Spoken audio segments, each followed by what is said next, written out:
Hi, welcome to the Gamesplainer. I'm Jeff the Gamesplainer and today I'm gamesplaining Whistle Mountain. So, this week I am talking about Whistle Mountain. If you watch my videos regularly, you will have noticed that last week I did Whistle Stop, just to bring it up to date, because they are using this whistle idea. And while they are vastly different games, there's still a sense of similarity. It might just be in the art, it might be in the couple of extra bonus things that you can get, but there's just a feeling of similarity even though they're really different. So on this game, what you're doing is there's a valley drawn onto the board and you're trying to build up scaffolding in the valley and then put things onto that scaffolding which then give benefits. You have 3 machines, or flying machines of some form, that take up 1, 2 or 3 spots. Now, when you place them out, you get the stuff that is next to them. If you place them onto one of your tiles, you get the stuff on that tile as well as the stuff that is next to them. So if there's multiple tiles, you can actually get a whole bunch of stuff. If you're going just next to the scaffold, it's possible to get a whole bunch of stuff, or it's possible to only get like one thing. The resource that you're using is water, or gold or iron. I think there might be some coal in there as well from memory, but you have a limit on only being able to keep 4 of each resource. And that's really important to remember and to understand, because if you have 4 coal, for example, there's no point in going to a spot that's going to get you a whole bunch more coal without using that coal. The water, that line is going to gradually creep up and up and up. As it creeps up, what you're potentially going to end up doing is flooding some lines where some meeples are, and those meeples will fall into the water. Each meeple that's in the water loses you 5 points at the end of the game. So it's really important that you get them out of the water and up onto that scaffolding. If they're on the scaffolding and you build a building over the top of them, they go over to the side. The first person over the side gets a bonus, but that's also some points at the end of the game for whichever level you're on. The higher up that scaffolding you are on, the better. I think there's 10 points at the top, there's only 1 point also at the bottom. So there's a good change in levels, and it's worthwhile going after that higher and higher and higher. The other thing you can do is there's a whole bunch of spots around the board which allow you to do different things. So the things down the left hand side allow you to take in buildings of different shapes or different sizes. You have to spend resource to get those buildings as well, but it allows you to take those buildings in. You don't build them straight away, you just take them in. There's some spots over here that allow you to take some scaffolding. You can take 1 for free, but if you're wanting to take 2 or 3, that's going to cost you, I think it costs water from memory. There's some cards which have some special bonuses on it. Once again, you can get the first one for free, but the next couple are going to cost you. There's some circle bonus things that go onto your main board, which are kind of the benefits that will then last for the rest of the game once you've got them. But they cost you some resource, and they show what the resource cost is on the tile. They give you some points as well, that's okay. But there's a lot of stuff to think about. There's even a spot down the bottom on this right hand side that allows you to rescue someone out of the flooding water. It's a worthwhile thing to do, unless you can find a way to get them out there without having to spend anything to pick them up. Once you've put out up to your 3 ships, you don't have to put them all out to do this.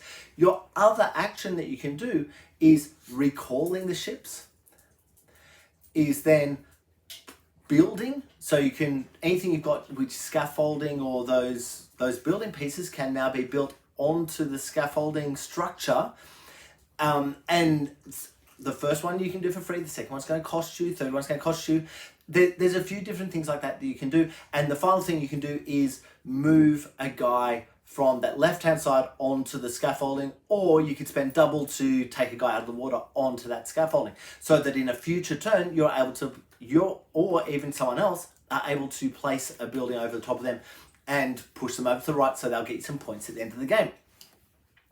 That's, in essence, the game. I think that this one plays really, really well. In fact, I think this plays better than Whistle Stop. That might just be my wife talking, but this one just there's a different understanding because you've got this scaffolding thing, which is really a Tetris game of putting pieces in, because you're getting points when you put those in for every spot that is touching, every edge that is touching the previously placed scaffold. But placing that scaffold, you need to fill up spots so you can build actual rooms on that, or actual buildings, whatever you want to call it. And then the thinking of, oh, okay, so I'm building that one there. If I go here, that's going to allow me to get that and that and that and that. That idea of joining stuff together so you can actually use them later on. But remembering that the other people at the table will also be able to use them later on. So it's not just you building up the board for yourself, you're building up the board for everyone. And so one of the games that I had recently, I found that there was a spot next to the scaffold where someone could place a balloon and they would get like 3 or 4 different elements or resources coming in. The person who placed that wasn't always in a position to be able to go there. But, and here's the real of it, you are allowed to recall your pieces, your 3 airships at any point. So you don't have to have 3 airships out to recall them. You could put 1 out, then recall it. When the airships are recalled, suddenly those spots are now available. So if someone goes to a spot like that gets a whole bunch of points and recalls their ships, well, you've still got a ship that's able to go there. There's nothing to stop you going there. But if you don't have a ship that'll go there, it might get all the way back around and they'll use that again. And so just the timing on that and when to do things is actually really important. If someone finds that being the first player is more beneficial, all they need to do is not put out as many ships before they do the recall, and suddenly they're in that first player position of, I'm going to put my ships out first. Because what you find at the beginning of the game is everyone will probably do their 3 movement out and then pull them all back. 3 out, pull them back. And they'll keep going to that until someone actually realizes, oh, I'm just following this person. They're taking all the spots I want. How about I go earlier? So they pull them back after only putting 2 out, for example, just to make sure that they're able to move in when everyone else is pulling back. That's a really, really nice little way of coming at the game. I think it was Everdale that had the seasons that we moved through, and so you're placing guys out to do their actions, the worker placement stuff, and each player could pull their guys back to start the next season whenever they liked. And so if you could just stay in the same season longer than another player who had already taken a spot that you really liked, you can then go and grab that spot as soon as they pull their people back. It's got that idea to it. I really appreciate that. With this game, the cards and the bonus things up in that top right hand side, I actually wonder if there's a lot more benefit to those than we realize, because you can spend the whole game just trying to get the resource to build the scaffolding, to put the rooms on, to put your meeples in, to put them across, and just keep your focus on that. So just picking up the scaffolding from this side, picking up the rooms from that side, scaffolding, you could do the entire game just doing that. Or you could go and get some cards. Go and take some bonuses, because that's going to give you a benefit for future turns. It's going to give you other stuff that you can do on future turns. And I wonder if that's actually this game, is finding the right timing on when to grab that extra stuff, or finding a way to get the extra stuff that may well allow you to get something, scaffolding or buildings. Some of them allow you to get that stuff. So doing that isn't a waste of time if you just want to do this. It allows you to get that cheaper, and there's a whole bunch of stuff going on with it to kind of get your head around, like, okay, I think I understand what's going on. I've got the basics of the game. I feel like second, third play, that's when the game's really going to kick in. The first play is just about learning the game, I guess.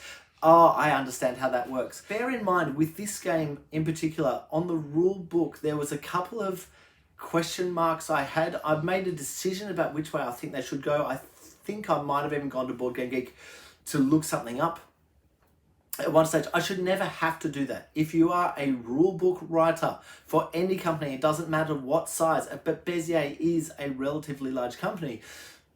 If you're a rulebook writer, you've got to make sure that the rulebook is accurate in every language that you are publishing in.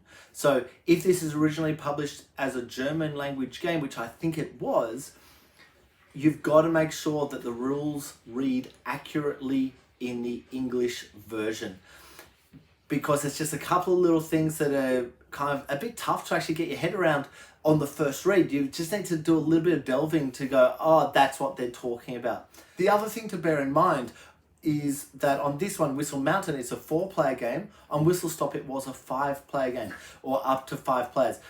And I don't know if there's a difference in speed or thinking that causes us to have that difference, but just bear that in mind. It's depending on the size of group you're playing with, might actually push you in a certain direction for which game you'd prefer to pull out.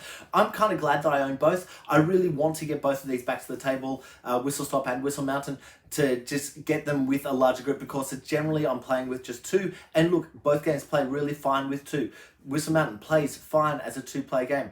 I wonder if a larger player count game would cause a lot of a different way of thinking about placements within that scaffolding or around the board.